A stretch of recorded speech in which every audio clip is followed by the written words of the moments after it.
Hi, it's Wayne O'Keefe, and today I'm fishing under the Westgate Bridge, literally under the Westgate Bridge.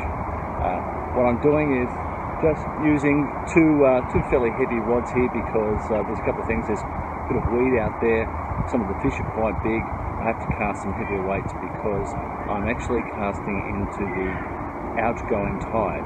Not the best way to be fishing, but at least it's overcast, so that's good. But when you fish into an outgoing tide, you've got two forces moving against you. You've got the tide moving out, and you've got the estuary, this Yarra River, the estuary moving out at the same time. So you've got the force of both the river and the tide pulling against you. That creates a lot more force. But bear in mind, the water always flows hardest at the top, and the lower down in the water column that you get, the slower the flow. So, you don't, if you look at the top of the water and you see things rushing through, it's not always that way on the bottom. And if you can keep a lot of line out of the water, that doesn't affect your bait presentation as much. So, using a number of different baits today, the standard stuff. I'll be using pippies, I'll be using prawn. Those are the two go-to today. And then I might use a bit of chicken and perhaps some maggots later on, depending on how the fishing goes and where the smaller stuff comes in. I do expect there to be a lot of small fish, and I don't mind, as you probably know from seeing some of my other YouTube videos, that I don't mind catching small fish. I like the activity of fishing, but it's always really rewarding to catch something big. So we'll see how we go. The rig I'm using today is a pretty standard running rig, so I've got my weight, which in this case is a burley cage, just tied on with the line stop, so I can vary the distance between the hook and the weight, and then through to my hook and bait. So that there is where I'm putting my burley. That's also my weight, and I'll be using my bite hard burley today. Essential to use burley in this type of water to bring the fish in, and hopefully it will do that today. Now I just want to tell beginners about an irrefutable law of nature. The further you are from your fishing rod, the bigger the bite you'll get. I just walked down the bank here to retrieve something that I dropped.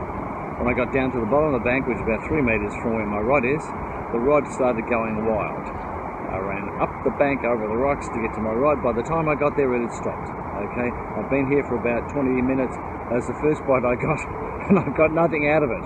So just remember that, beginners, okay? And just don't get too far from your rod, okay? Now, have a look at this. This is a container ship, and it's full of containers, which means it's about as heavy as it can be. As it pushes through this river, it draws the water in against the hull of the ship. What it means to me is that all of a sudden, where I had been fishing starts to dry out. So here I am here,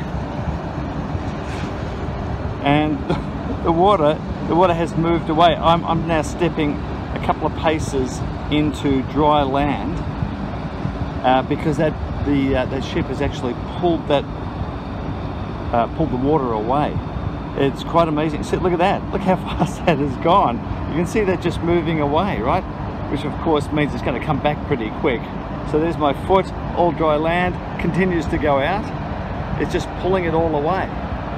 And then of course once it passes, all of that water comes back. But it's interesting because if you've got all your gear up the sand a bit and you don't take account of these things, when the water surges back, it can wet everything. Believe me, I've learned this from experience. Well, there's a few of these about today, and I've been getting a lot of bites from these small hinkies. So obviously I'll put this one back, but I've just got to work out how to get their bigger brothers. I've had a couple of really good hits not be able to connect, so obviously there's something in the technique that's not working, but the burley's bringing them in, so that's good. I'll keep at it. While I've been fishing here, I've been collecting some rubbish that I've had around the fishing spot. So I always have a plastic bag with me, and I've just filled it with some of the bags and crap that's been left around the fishing spot. And do you know, about 25 paces from where I have been fishing, there is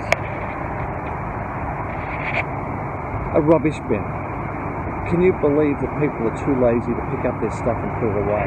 All of this stuff goes into the bay, it affects the animals there.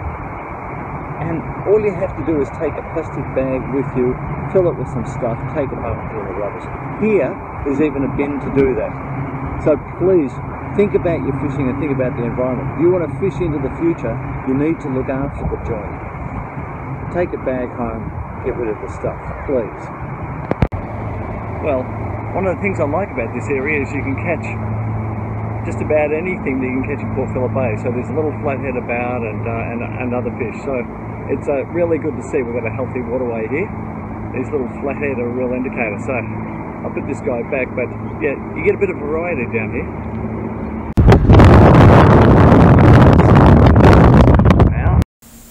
Now what I was trying to say was that the wind was so bad that I really couldn't fish any longer. You couldn't cast properly, the wind would blow your cast off. It was blowing my tackle everywhere. You'd open your tackle box and stuff would go flying, so I had to call it a day.